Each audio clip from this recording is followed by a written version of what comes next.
लक्ष्मणले चाहिँ आमालाई चाहिँ एकदम धेरै माया गर्ने अरे हैन लाइक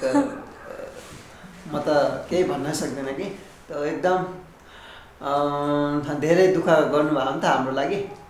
सो ती दुःखहरू देख्दै गर्दाखेरि उहाँले भोगेका पीडा दुःख कष्ट सो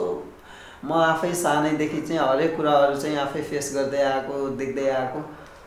सो माया लाग्छ एकदम किनकि उहाँले दुःख गर्नुभयो हाम्रो लागि भनेर माया लागेको होइन कि लाइक आमा भइसके पछाडि त अभियसली सबैलाई माया लाग्छ तर केही एक्स्ट्रा चाहिँ छ अरूको भन्दा चाहिँ बेसी माया चाहिँ लाग्छ खासमा आमा भन्ने शब्द चाहिँ के रहेछ त कसरी लिन्छौ तिमीले आमा भन्दाखेरि बयानै गर्न सकिँदैन बयान विहीन लाइक अब त्यो आफैमा चाहिँ अमूल्य छ क्या आनन्द लाग्ने आमाको माया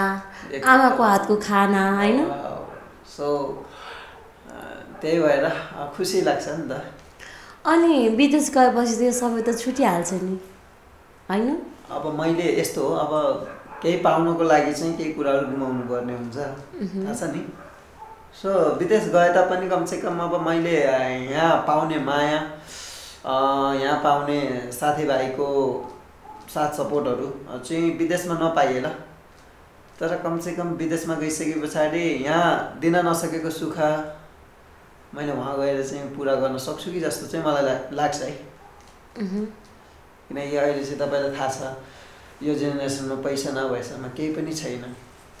पैसा छ सबै छ छैन भने केही पनि छैन